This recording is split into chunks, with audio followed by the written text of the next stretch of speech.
علمی point number 1،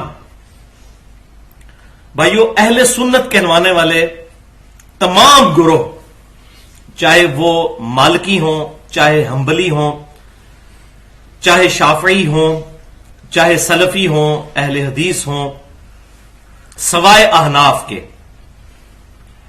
اور اہل تشیع کے بھی تمام گروہ اس بات پر متفق ہیں کہ امام کائنات صلی اللہ علیہ وآلہ وسلم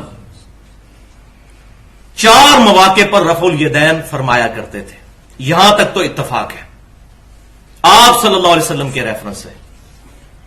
نمبر 1 نماز شروع کرتے وقت، نمبر 2 رکوع میں جاتے وقت، نمبر 3 رکوع سے اٹھنے کے بعد، اور نمبر 4 2 رکعتوں سے اٹھنے کے بعد. یعنی آڈ رکعتس جو ہیں، جو تاک رکعتیں ہیں، وہ رفع الیدین سے شروع ہوگی، پہلی اور تیسری. تو ان 4 رفع الیدین پر اہل سنت کے تمام گروہ اور اہل تشیع متفق ہیں سوائے اہل کوفہ کے.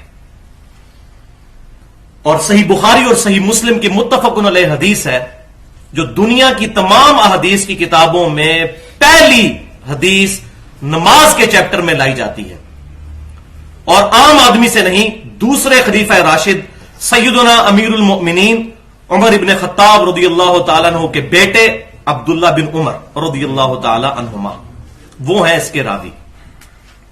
صحیح بخاری میں بھی ہے، صحیح مسلم میں بھی ہے، جامعہ ترمذی میں بھی، سنن ابی داؤد میں بھی، سنن نسائی میں بھی، سنن ابن ماجہ میں بھی، الموطا امام مالک میں بھی، مسند امام احمد میں بھی، سنن دارمی میں. دنیا کی ہر حدیث کی کتاب میں نماز کا چیپٹر کھولیں، پہلی حدیث آپ کو یہی ملے گی.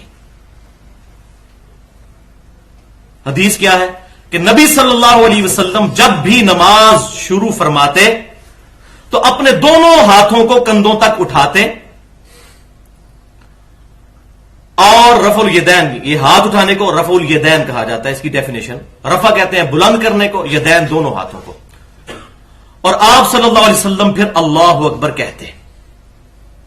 اس کے بعد جب آپ صلی اللہ علیہ وسلم رکوع میں جانے کا ارادہ فرماتے، پھر رفع الیدین کرتے کندھوں تک، اور اللہ اکبر کہہ کر رکوع میں جاتے.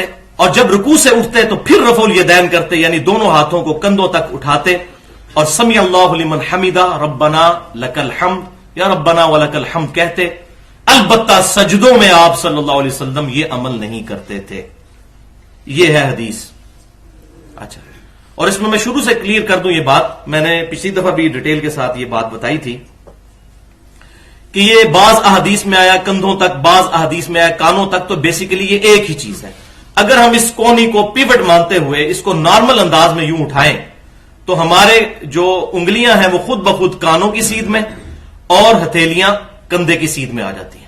لہذا جنہوں نے آپ صلی اللہ علیہ وسلم کی ہتھیلیاں دیکھی انہوں نے کہا کہ کندھوں تک اٹھاتے تھے، اور جنہوں نے کان دیکھے ان کی سیدھ میں انگلیوں کو تو کہا کانوں تک. یہ کوئی 2 الگ طریقے نہیں ہیں.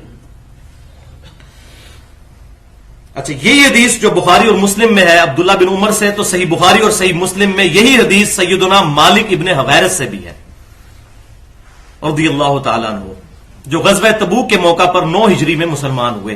آپ صلی اللہ علیہ وسلم کی وفات سے جسٹ 1.5 سال پہلے انہوں نے بھی یہی حدیث روایت کی ہے، جو بخاری میں بھی ہے اور مسلم میں بھی. اور مسلم میں الفاظ ہیں کہ کانوں تک ہاتھ اٹھاتے تھے، باقی الفاظ وہی ہیں. اسی طریقے سے صحیح مسلم میں ایک اور صحابی جو فتح مکہ کے بعد مسلمان ہوئے اور اسپیشلی نبی صلی اللہ علیہ وسلم کی نماز کا طریقہ دیکھنے کے لیے آئے، سیدنا وائل بن حجر رضی اللہ تعالیٰ عنہ، ان کی صحیح مسلم میں حدیث ہے، یہی الفاظ ہیں، اور اس میں ہے کانوں تک ہاتھ اٹھاتے تھے نماز کے شروع میں، رکوع میں جاتے وقت اور رکوع سے اٹھتے وقت. اور ابو داؤد اور نسائی کے اندر آگے ڈیٹیل چلتی ہے کہ وہ کہتے ہیں میں سال کے بعد تقریباً واپس آیا دوبارہ اگلے موسم میں، سردیوں میں، تو میں نے دیکھا کہ صحابہ کرام علیہم رضوان چادروں کے اندر سے بھی رفع الیدین کر رہے تھے. تو اب آپ اندازہ لگائیں کہ 9 ہجری میں بندہ مسلمان ہوا، 10 ہجری میں آیا، اور 11 ہجری کے دوسرے یا تیسرے مہینے میں آپ صلی اللہ علیہ وسلم دنیا سے تشریف لے گئے. یعنی بالکل آخر کا زمانے میں جو لوگ حدیثیں روایت کر رہے ہیں یہ وہ صحابہ ہیں. اور بخاری اور مسلم میں یہ نہیں ہے کہ ڈھونڈنی پڑیں گی. اور الحمدللہ بخاری اور مسلم کا ترجمہ تمام اہل سنت کہلوانے والے گروہ کر چکے ہیں، بریلوی ہوں، دیوبندی ہوں یا سلفی یعنی اہل حدیث ہوں۔